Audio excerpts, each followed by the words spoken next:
When I was just 10 years old, I set foot on the Disneyland Finding Nemo submarine adventure.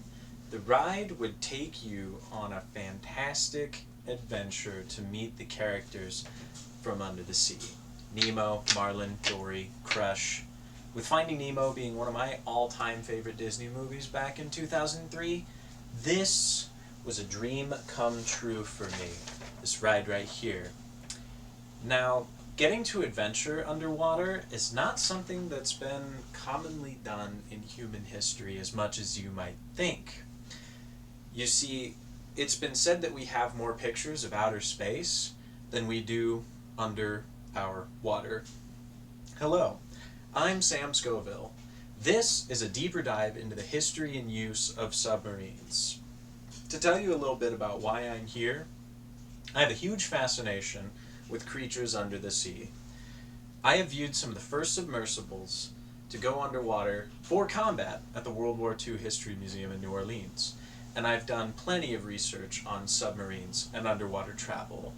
I want to share with you the history and use of submarines. From boats to submarines, how did we first get underwater?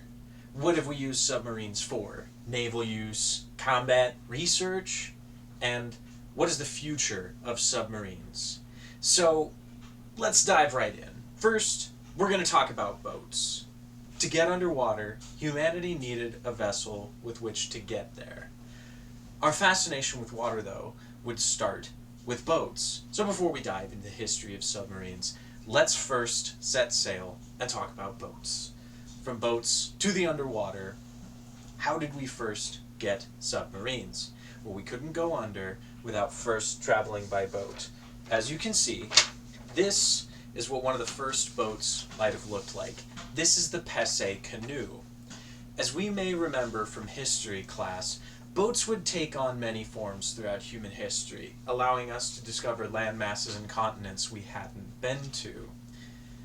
Once we set sail with boats and crew members, eventually we wanted to dive. Next slide. As you can see, this man right here on the right, this is Cornelius Drebbel. We'll talk about him in a bit. He would be one of the earliest designers of the submarine as we know it, according to the BBC in their 2014 article about his history. His design was that, as you can see here, of a standard boat. It had oars, it had the walls that would come up and around to create a roof, and it would be waterproofed mainly with leather. Now the most important thing here is that it was made of wood. Once we had submersibles, thank you to Cornelius Drebbel, we then would have submarine combat. That's right, next slide. That man we were going to talk about earlier on the left here, this is David Bushnell. According to History.com's 2009 article, World's First Submarine Attack, David invented what we know today as the turtle. In 1776, the turtle would attempt to place a time bomb on a British warship known as the Eagle. This would be one of several missions that David Bushnell's turtle went through, but all proved failure, as that British warship iron just could not be penetrated. Now this was the first use submarines had for combat. Next slide. So now, much like a 10-year-old self at Disneyland, we can go underwater.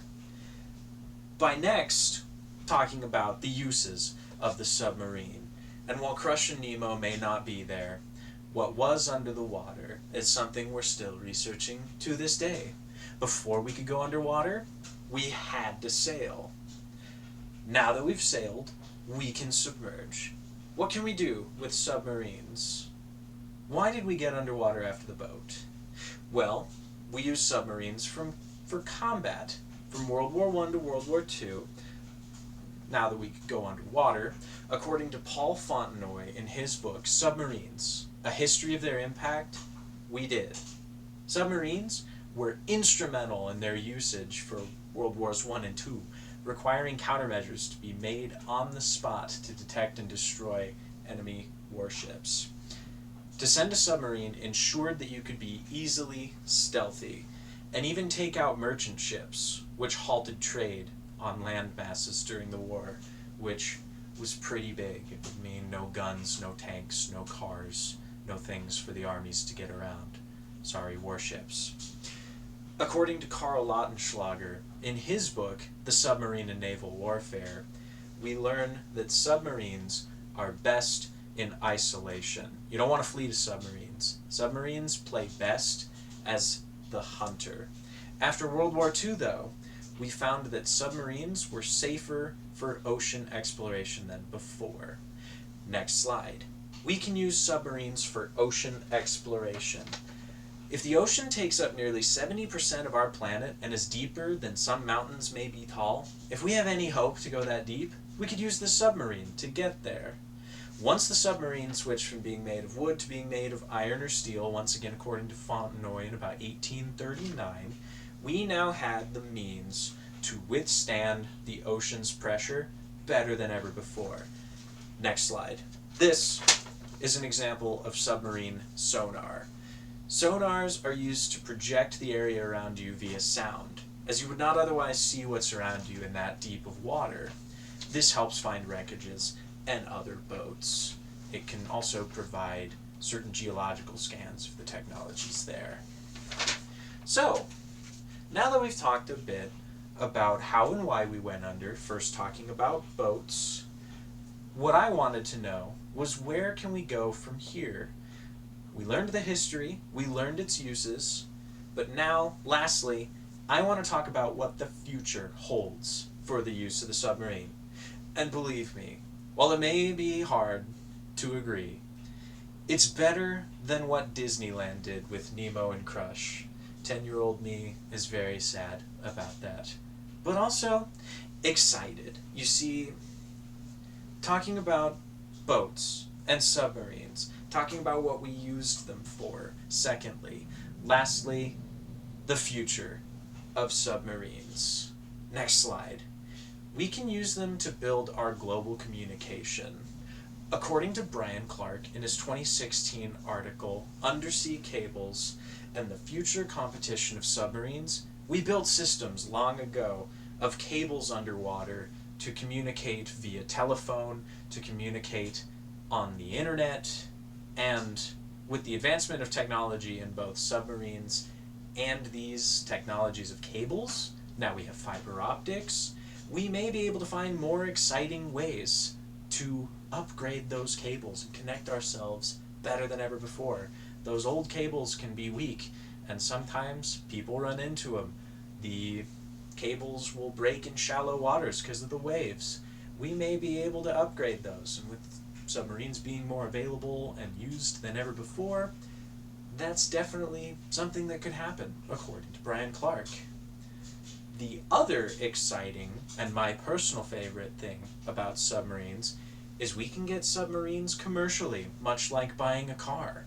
According to a 2022 New York Times article, a personal submarine for every orthodontist, and we'll come back to why it's called that in a second, U-Boat Works, a company in the South Americas, has been designing the tech and chassis necessary for people like you and me to have accessible submarines.